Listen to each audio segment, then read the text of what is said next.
찬양 감사합니다. 찬양 듣는데 울컥하네요. 은혜 받으신 줄로 믿습니다. 교회를 이제 시작을 하면서 좀 기초적인 것들을 우리가 함께 짚어봐야 되겠다, 그런 생각을 합니다. 우리가 다 믿음이 있는 사람들이에요. 그렇죠? 저도 여러분들도 다 믿음이 있어요. 믿음이 뭐냐? 설명을 하려고 하면 망설여질 때가 있어요. 믿음이 뭐냐? 믿음의 대상은 무엇이고, 믿는다는 우리의 행위는 무엇이고, 성령의 역할은 무엇이냐? 하나씩 하나씩 따져 들어가면 참 쉬운 그런 이야기가 아니죠.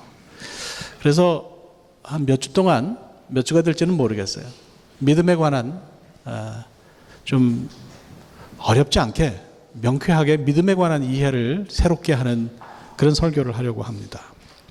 오늘이 첫 번째 주일인데요, 오늘은 믿음은 기억이다, 이런 주제를 가지고 설교하려고 합니다. 여러분들이 다 잊어버리셔도 이거 하나만 기억하시면 될 것 같아요. 믿음은 뭐라고요? 기억입니다. 한번 따라합시다. 다시 한번. 믿음은 기억이다. 자, 본문을 펴놓으시고요. 이건 4절부터 8절까지만 있기 때문에 성경을 펴놓으셔야 될 것 같아요.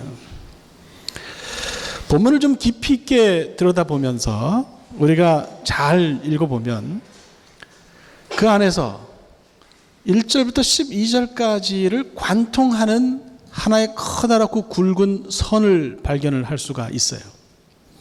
여러분한테는 그게 보이세요? 뭐 지금 안 보여도 괜찮습니다. 제 말씀을 들으면 여러분들이 그 선을 발견하실 수 있을 거라고 생각해요. 이게 하나의 이야기 하나의 내러티브인데, 이야기인데, 이야기는 반드시 이야기의 시작을 촉발하는 그런 요소가 있고요, 그 다음에 그것이 해결되는 그런 요소가 있어요. 저는 오늘 본문을 들여다보면서 오늘 이 사건을 시작하는 그런 요소는 4절에 있는 근심이라고 생각을 했어요. 근심이 이 오늘 무덤에 찾아간 여인들의 이야기를 가능하게 한 그런 요소다, 이렇게 생각하죠. 그래서 근심으로부터 시작해서 선을 따라 내려가면 이 근심이 해결되는 그런 요소를 하나 발견할 수 있어요. 그게 뭐냐? 바로 6절과 8절에서 볼 수 있는 기억이라고 하는 것입니다. 그래서 근심으로부터 시작해서 기억에 이르기까지 여러분들이 선을 하나 그으실 수 있으면 오늘 이 이야기가 무엇인지 잘 이해할 수 있을 것이라고 생각합니다. 그러니까 오늘 설교는 아주 심플합니다. 두 가지 얘기할 거예요. 하나는 근심에 대해서 이야기할 것이고, 또 하나는 기억에 대해서 이야기를 할 거예요. 근심에 대해서 먼저 생각을 해보십시다. 누구든지 상황에 따라서 자기 자신의 생각을 점령하고 있는 그런 컨셉들이 있을 수 있어요. 뭐 지금 어떤 새로운 사업을 시작하시는 분들은 어떤 생각 하겠습니까? 어떻게 하면 이 사업을 잘할 수 있을까? 밥을 먹으나 잠을 자나 눈을 뜨고 있으나 깨고 있으나 항상 그 사업에 대해서 생각하시겠죠, 그죠? 뭐 공부를 하는데 학위 논문을 준비하는 분이라고 하면 어떻게 하면 지도교수를 좀 잘 구워 삶아서 이 논문을 빨리 패스할 수 있을까, 이런 생각 하실 거예요. 뭐 가게에 설치된 디바이스를 바꾸려고 하시는 분들이 있으면 뭐 어떻게 하면 그걸 좀 잘 바꿀 수 있을까, 뭐 그런 생각을 하실 거고요. 여러 가지 생각하실 거예요. 어렵고 힘든 상황에서는 뭐 근심이 있을 수밖에 없고, 걱정이 있을 수밖에 없고, 불평도 있을 수밖에 없죠, 그렇죠? 예수 믿는 사람들 근심 걱정 없습니까? 우리가 좀 솔직해야 돼요. 우리가 너무 이 설교 시간이나 이럴 때 우리가 너무 현실과는 동떨어진 얘기를 해요. 걱정이나 근심이 있으면 뭐 안 좋은 일 있고 그러면 처음부터 슬프면 기도하고 고통스러우면 찬송하고 그럽니까? 그렇게 하면 오래 못 살아요. 처음에 걱정 있을 땐 걱정도 좀 하고, 욕이 나오면 몰래 숨어서 욕도 좀 하고, 심각한 욕은 말고, 그렇게 하다 보면 어느 날 문득 갑자기 신자들이 그런 거죠. 처음에 시작은 같은데 어느 날 이게 변할 수 있단 말이죠. 이게 아니구나. 이렇게 돼가는 거지 처음부터 그렇진 않아요. 여러분들의 상황이 어떤지는 모르지만 아마 여러분들 각자를 붙들고 있는 그런 생각들이 있을 거라고 생각합니다. 오늘 본문 속에 예수님의 무덤을 찾아간 이 여인들의 마음을 지배하고 있는 생각은 무엇이었을까요? 이미 눈치채셨겠지만 4절에 있는 것처럼 그들의 마음을 가득 채우고 있는 것은 근심이었습니다. 4절 안에서 한번 이 근심을 생각해 보죠. 왜 이 여인들이 근심했을까? 4절 안에서만 생각을 하면 이 근심의 이유가 뭐겠어요? 이 근심하다라고 하는 단어가 헬라 말로는 이게 아포레오라고 하는 단어에서 왔어요. 이게 아포레이타이 해가지고는 좀 문법적으로 이야기하면 to infinitive인데 뭐 그것까지 설명할 건 없고요. 영어로 사전을 찾아보면 to be at a loss. 그러니까 이거를 우리말로 가장 적절하게 번역하면 상실감이라고 번역할 거예요. 상실감을 가졌다. 이게 제일 좋은 번역이에요. 그리고 4절에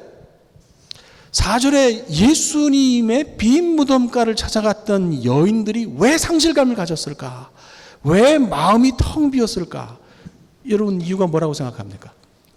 4절 말씀만 놓고 보면 예수님의 시신이 그 무덤 안에 있어야 하는데 없기 때문에 그렇죠. 그래서 상실감이 생겼어요. 그런데 생각해 봐요. 어차피 돌아가신 분 아니에요.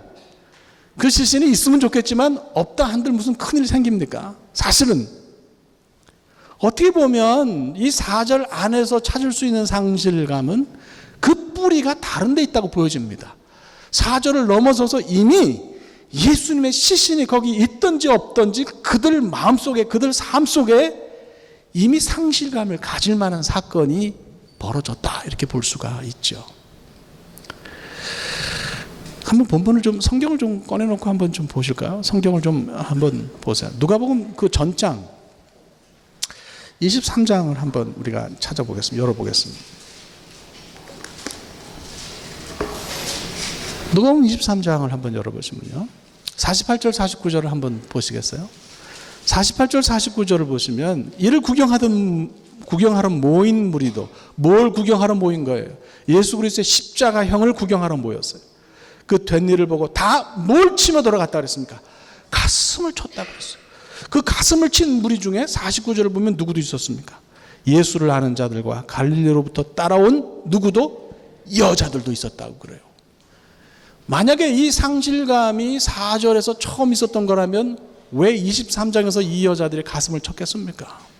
이미 이들의 삶 속에 이 사람들에게 상실감을 준 사건이 있었다는 거예요. 가슴을 치면서 이건 뭐냐 말이지.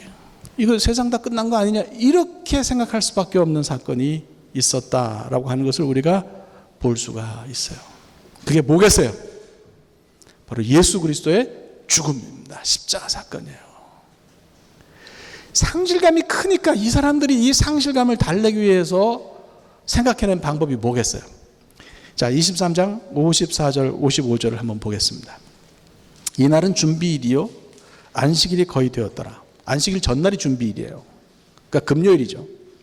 갈릴리에서 예수와 함께 온 여자들이 뒤를 따라 무덤과 그의 시체를 어떻게 두었는지를 보고 돌아가 뭘 준비했다 그랬습니까?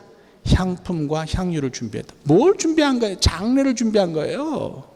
이 사람들이 그들의 상실감, 예수 그리스도를 잃은 상실감을 이기지 못해서 생각해 놓은 방법이라고 하는 것이 바로 장례였습니다. 여러분 하나 물읍시다. 사람이 세상을 떠나요. 장례를 치러요. 그 누구 위한 거예요? 돌아가신 분을 위한 거예요? 남아있는 사람들을 위한 거예요? 저는 권사님의 의견에 동의합니다. 저는요, 장례는 살아남아있는 사람들의 마음을 위로하기 위한 것이지 사실 세상 떠난 사람과는 관계가 없다고 그렇게 생각을 합니다. 이렇게까지 할 정도로 물론 그 상실감 위에 예수님의 시신이 없어져서 더 큰 상실감이 또 겹쳐지긴 했지만 이들에게 있어서 이 상실감은 얼마나 큰 것이었을까? 우리 옛말에 닭 쫓던 게 지붕 쳐다본다는 말이 있어요. 일생을 바쳐서 내가 헌신했던 일이 있어요. 짧은 시간이지만 열정적으로 다른 것은 돌아보지 않고 헌신했던 그런 일이 있어요. 그런데 그 일이 하루아침에 무너졌어요. 저 지도자라면 내가 일생을 거기에 걸 수 있겠다고 생각했던 지도자가 있어요. 그런데 그 지도자가 어느 날 갑자기 눈앞에서 사라졌어요. 열정을 다해서 일을 하고 열정을 다해서 그를 따라다니던 사람들에게 남겨진 상실감, 허무감이 얼마나 큰 것이었을까. 열정이 없었으면 상실감도 없었을 거예요. 그런데 이들은 열정이 있었기 때문에 상실감이 있었어요. 남자들은 바깥으로 나돌죠. 그건 옛날이나 지금이나 마찬가지. 여자들이 집안 살림을 많이 합니다. 미국에서는 좀 다르지만 특별히 고대 사회에서는 여자들이 다 세세한 건 다 살펴요. 여자들이 없으면 남자들은 설 수 없다. 할렐루야. 남자들은 왜 표정이 다 그래요? 사실 여자들이 뒤에서 세세한 걸 챙기니까 그게 가능해요. 초대교회도 마찬가지였어요. 초대교회도. 예? 여러분, 여성들이 없었으면 예수님 사역하기 어려웠어요. 누가복음 8장 한번 볼까요? 누가복음 8장을 한번 가보겠습니다. 누가복음 8장 1절부터 3절까지인데요. 제가 한번 볼게요. 우선 3절부터 한번 볼까요? 헤롯의 청지기 구사의 아내 요한나와 수산나와 다른 여러 여자가 함께하여 자기들의 소유로 누구를 섬기더라? 그들을 섬기더라. 이 무서운 분들이에요. 아주 이 초대교회의 이 여성들 그룹의 대장 같은 분들이에요. 누구를 섬겼다고 그랬습니까? 그들이 누구예요? 1절을 보면 알 수 있어요. 그 후에 예수께서 각 성과 마을에 두루 다니시며 하나님의 나라를 선포하시며 그 복음을 전하실 새 12제자가 함께 하였고, 그들이 누굽니까? 예수님과 12제자예요. 예수님과 12제자가 갈릴리에서 사역할 수 있도록 뒤에서 실제로 헌신하면서 섬긴 사람들이 있었다. 그들이 누구라고 누가는 이야기합니까? 헤롯의 청지기 구사의 아내 누구? 요한나와 수산나와 다른 여러 여자들. 오늘 본문에 예수님의 무덤에 향품을 가지고 온 사람들이 바로 그런 사람들이었다고 하는 얘기예요. 막달라 마리아는 누굽니까? 누가복음 8장 2절 안 읽었는데 볼까요? 또한 악귀를 쫓아내심과 병고침을 받은 어떤 여자들, 곧 7 귀신이 나간 자 막달라인이라 하는 마리아. 마리아는 누가복음을 쓴 누가는 어떤 여자라고 이야기합니까? 귀신 들렸어요. 귀신이 한 마리가 들린 것도 아니야. 몇 마리? 이 말이라 그래야지. 뭐라고 쉴 거예요, 그걸. 7마리나 들어가 있어. 이걸 누가 고쳐주셨어요? 예수님이 죽을 수밖에 없었는데 예수님이 고쳐주셨어요. 성경 밖에 전설에 기대서 이야기를 하면 막달라 마리아는 가난했어요. 가진 것이 없었어요. 굉장히 힘들게 살았어요. 가진 것이 없고 험한 인생을 살았지만 예수 그리스도를 위해서 헌신했던 사람들 가운데 대표가 누구냐? 막달라 마리아입니다. 요한나는 누굽니까? 오늘 아까 읽었죠? 요한복음 8장 2절 말씀, 3절 말씀 보면 누구의 아내라고 이야기합니까? 헤롯의 청지기 구사의 아내라고 그랬어요. 여러분, 예수님 오시기 직전에 팔레스틴을 다스리던 사람이 헤롯 the Great, 헤롯 대왕이라고 불리우던 사람이에요. 예수님 당시에는 이 세 아들이, 그의 세 아들이 팔레스틴을 다스렸어요. 아주 남쪽은 아켈라오가 다스렸고요. 아주 북쪽은 필립이 다스렸고요. 가운데 갈릴리와 그 밑에 베레아를 다스렸던 사람이 바로 이 헤롯 안디바예요. 안티파스예요. 여기 말하는 누가복음 8장 3절의 헤롯은 바로 헤롯 안디바예요. 갈릴리를 다스렸던 사람이에요. 이 사람이 자기 집안의 모든 재산을 다 맡겨서 관리하게 한 사람이 있었어. 너 집안 내가 너한테 맡길 테니까 너는 알아서 해. 그 사람을 가리켜서 뭐라고 부릅니까? 청지기, 집사, 관리인 그렇게 부르는 거예요. 그 사람 이름이 뭐예요? 구사. 그 구사의 아내 이름이 뭐예요? 요한나. 요한나는 그 당시 팔레스틴에서 지체 높은 집안의 귀부인이었어요. 가진 게 많았어요. 재산이 있었어요. 그런데 자기 남편의 지위가 위험하게 될 수 있는 그런 위험성이 있음에도 불구하고 그는 뜨겁게 예수 그리스도를 사랑하는 마음으로 헌신하고 섬겼던 것을 볼 수 있어요. 귀부인 대표예요. 세 번째로 누가 있어요? 야고보의 어머니 마리아. 자, 묻습니다. 신약 성경에 야고보가 전부 몇 명? 내가 괜히 이러는 게 아니에요. 몇 명? 자, 아시는 대로 얘기해 보세요. 어떤 야고보? 처음에 예수님의 제자 2사람, 또 한 사람은 예수님의 동생. 예수님의 동생 야고보는 제자는 아니에요. 나중에 예루살렘 초대교회의 수장이 됐어요. 그 예수님의 제자 야고보는 두 사람, 하나는 세베대의 아들 야고보, 하나는 알페오의 아들 야고보. 그러면 여기 나오는 이 마리아는 누구의 어머니?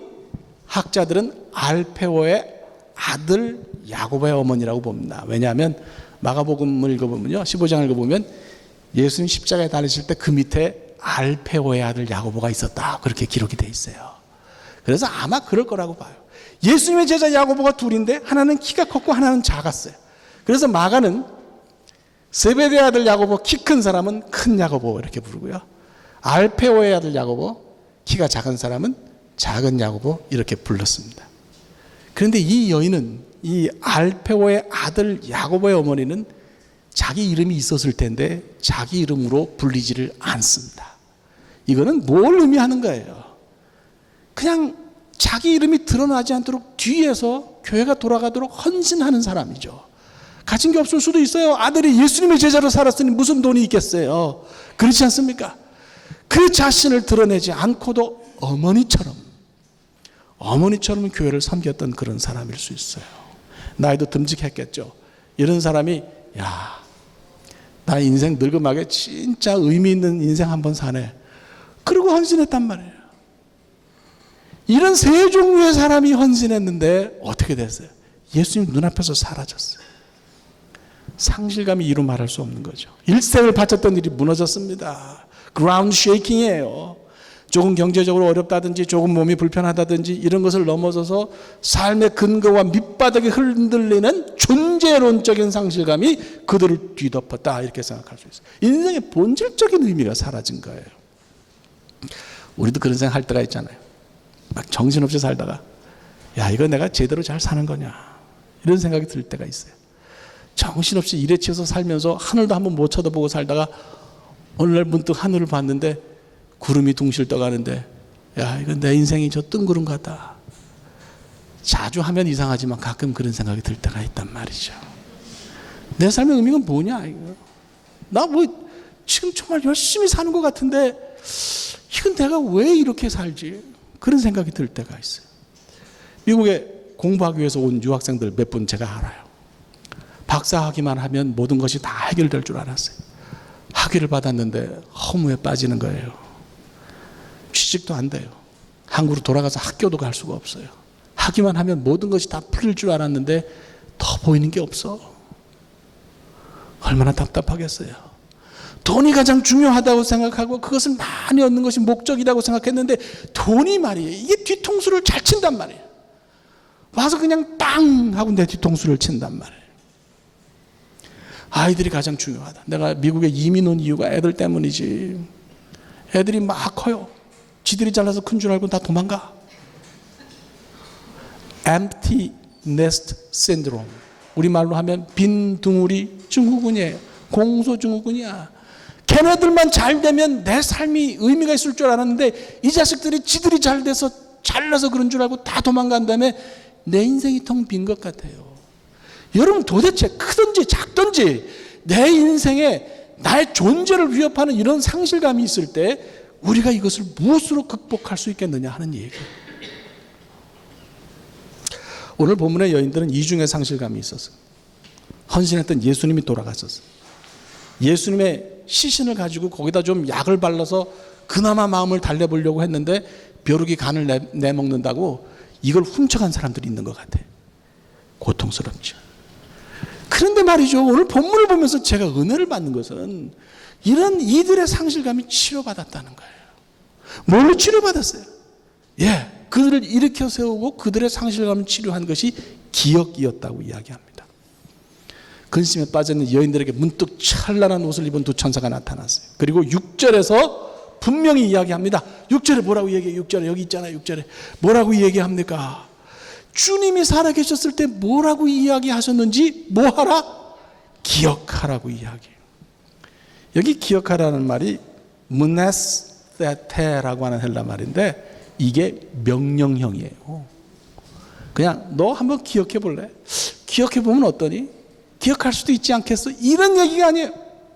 네가 만약에 내 상실감을 해결하려면 너는 반드시 기억해야만 한다. 이것 외에 다른 방법은 없다. 이것만이 내 상실감을 해결할 수 있는 유일한 길이다 라고 그 두 사람 천사가 이야기를 하는 거예요. 성경에 이런 거 많아요. 요한계시록 2장 5절을 보면 에베소 교회에 관해서 주님이 주신 말씀이 있어요. 내가 어디서 떨어졌는지 생각하고, 단어가 똑같아. 기억하다는 단어. 내가 어디서 떨어졌는지 기억하고 회개해서 첫 열매를 가지라. 마태복음 16장을 보면요, 예수님이 떡 7개로 4,000명을 먹이셨어. 그리고 바로 연마을로 전도하러 가셨는데 제자들이 연마을에 가면서 떡을 안 챙겨갔거든. 뭐 먹을까 걱정해요. 이런 사람들 보고 전문용어로 뭐라 그럽니까? 한심한 인간들이라고 얘기하는 거예요. 그러니까 예수님께서 뭐라 그럽니까? 떡 7개로 4,000명을 먹이고 주운 것이 몇 광줄이었는지 기억하지 못하느냐 그랬어요. 이거 기억하면 괜찮을 텐데 말이죠. 마가복음 14장 72절을 보면 베드로가 통곡한 얘기가 나와요. 닭이 2번 우니까 통곡합니다. 여러분 잘 아시죠? 예수께서 자기에게 하신 말씀, 곧 닭이 2번 울기 전에 내가 3번 나를 부인하리라 하심이 기억되어 그 일을 생각하고 울었더라. 여러분 우리가 잘 생각해야 돼요. 기억이라고 하는 것이 바로 우리를 상실의 스테이지에서 회복의 스테이지로 옮기는 출발점이다. 여러분 믿습니까? 이걸 잘 기억해야 돼요. 말씀에 대한 기억이 우리 삶을 살린다. 말씀에 대한 기억이 우리의 정체성을 회복시킨다. 말씀에 대한 기억이 상실감으로부터 우리를 일으켜 세운다. 여러분 믿습니까? 본문에서 여자들 근심이 가득했어요. 죽음이 그들을 지배해서 삶의 방향을 잃었어요. 그런데 말씀이 능력이 있어서 그 여자들을 살렸어요. 여러분 재밌어요. 6절에 기억하라는 말은 명령형이라고 그랬어요. 8절을 한번 볼까요? 8절. 자, 함께 요거만 읽으면 돼요. 읽겠습니다. 시작. 그들이 예수의 말씀을 기억하고. 그러면 기억한 주체가 누구예요? 그들이잖아요. 그런데 헬라 원문 읽어보면 그렇지가 않아요. 이게 수동태예요. 말씀이 기억되어진 거야. 말씀이 사실은 중심이고 핵심이고 주체고 주어예요. 이 여자들이 말씀을 기억한 것이 아니라 이 안에 숨어있던 말씀이 확 이렇게 여자들의 심령을 해주고 일어나서 이들을 회복시킨 거다. 이렇게 말할 수가 있는 거예요. 그러니까 저는 이게 얼마나 큰 은혜인지 몰라요. 내가 예수 그리스도 말씀이신 로고스이신 예수 그리스도를 받아들여서 이분이 내 삶에 들어와 있어. 그런데 내가 이분을 한동안 잊어버려. 그럼 막 상실감에 시달리는데 이 말씀이 은혜로 언젠가 한번 내 삶을 확 뒤집어 놓는 거예요. 이 말씀에 대한 기억이 확 올라와서 너 네 안에 예수 그리스도가 살아있지 않냐 이렇게 이야기하는 거예요. 이게 은혜 아니겠냐. 우리가 살리는 힘이 예수 그리스도에게 있다는 것을 가끔 잊어버릴 때가 있어요. 그리고 방황할 때가 있어요. 이 세상을 어떻게 살아야 될지 모르겠다 생각할 때가 있어요. 그래서 죽겠다 해요. 제가 한번 얘기했죠. 죽겠다를 좀 느려서 제대로 얘기하면 죽게 있다. 죽겠다가 아니야. 한번 따라 합시다. 죽게 있다. 뭐가? 해결책이. 이걸 해결할 수 있는 능력이 누구에게 있다고? 죽게 있다. 죽겠다는 말이 나오면 그걸 좀 천천히 해봐요. 뭐든지 급한 건 안 좋아. 죽겠어. 이러면 해결이 없어. 죽게 있다. 이게 해결책인 줄로 믿습니다. 시편 119편은 구약 성경에서 제일 길어요. 근데 말씀이 어떻게 우리를 살리는지를 이 긴 장이 기록하고 있어요. 시편 119편 105절 말씀. 자, 찾으셔도 좋고 제가 읽게요. 자, 제가 이건 너무 잘하시는 말씀. 주의 말씀은 내 발의 등이요 내 길의 빛이니이다. 주의 말씀이 내 발에 뭐라고 그랬어요? 훤히 비치는 등이에요. 내 길에 뭐예요? 빛이에요. 이 뜻이 뭐예요? 107절에 그 뜻이 있어요. 107절을 보면 이렇게 이야기합니다. 시편 기자가 나의 고난이 매우 심하오니 여호와여 주의 말씀대로 나를 살아나게 하소서. 왜 말씀이 내 발의 등이고 내 길의 빛이야? 내가 고난 가운데 있을 때에 주의 말씀대로 내가 살 수 있기 때문에. 여러분 믿습니까? 이게 중요한 거예요. 말씀이 우리를 예수님 믿는 사람답게 만드는 거예요. 한 가지 얘기만 하고 끝낼게요. CBS에서 한국 CBS 여기 아메리칸 CBS 말고 코리안 CBS 기독교 방송에서 신천지 8부작 이걸 만들었어요. 여러분 유튜브에서 보실 수 있어요. 제가 한번 우리 교회에서 할 거예요. 오후 시간에. 제 8번을 다 봤어요. 마지막에 맨 마지막에 결론이 8부에 보면 한국 교회 성찰을 요구하는 내용이 있어요. 왜 그 사람들이 이단에 빠지고 신천지로 가냐? 한국 교회가 제대로 못하니까 빠지는 거 아니냐? 공부 못 시키니까 빠지는 거 아니냐? 제대로 못 사니까 그런 거 아니냐? 그런 얘기를 합니다. 거기에 그 얘기를 박은조 목사님이 나와서 해요. 분당의 샘물교회라고 있는데 여러분 아실 거예요. 그죠? 아프가니스탄인지 어딘지 애들 보냈다가 다 죽었잖아요. 잡혀가지고. 그 교회 목사님 그래. 여러분 성경은 물질적인 복을 받는 방법을 가르치는 교과서가 아닙니다. 물론 하나님 믿고 물질적으로 복 받는다는 얘기가 새빨간 거짓말은 아니지만 그분 얘기예요. 아니지만 성경의 말씀은 우리를 예수님 닮은 거룩한 사람이 되게 하는 것이 가장 우선적인 목적이다. 이렇게 얘기하는 거예요. 이게 진짜 복이라는 거예요. 교회 안에 가보면 다 기복주의, 물질주의 팽배해요. 성장주의 팽배해요. 어떻게 하면 큰 교회 만들어서 자랑하냐 이것만 사람들이 생각해요. 여러분 그거 아니죠. 이런 것들을 넘어서서 우리 한 사람 한 사람이 예수 그리스도의 제자로 설 때에 우리는 이 땅에서 정체성을 잃지 않고 상실되지 않고 진정한 복을 받는 사람들이 될 줄로 믿습니다. 이런 사람을 가르쳐서 우리는 믿음이 무엇인지 아는 사람, 믿음이 있는 사람 이렇게 이야기를 하죠. 결론 내릴게요. 내 상실감이 뭐예요? 여러분 상실감이 뭐예요? 여러분 삶에 불만이 있습니까? 없습니까? 내가 불만이 없을 수 없어요. 저도 뭐 불만이 있었죠. 저도 뭐 다 불평도 하고 다 그렇죠. 있을 수밖에 없어요. 그런데 거기 그냥 머물러 있으면 안 돼요. 불평할 수밖에 없는데 머물러 있으면 안 된다. 이것을 무엇으로 극복할 것이냐? 바로 오늘 말씀에 의하면 우리의 믿음을 가지고 어떤 믿음? 말씀을 잘 기억하는 믿음을 가지고 이것만 있으면 어려움이 있어도 고난이 있어도 이길 수 있다. 반드시 이겨낼 수 있다. 믿습니까? 여러분 오늘 말씀을 잘 기억하시기 바랍니다. 한번 따라합시다. 믿음은 기억이다. 주님의 말씀을 잘 기억하고 그분을 닮는 거룩한 사람으로 사시기를 우리 주님의 이름으로 축복합니다. 기도합시다. 주님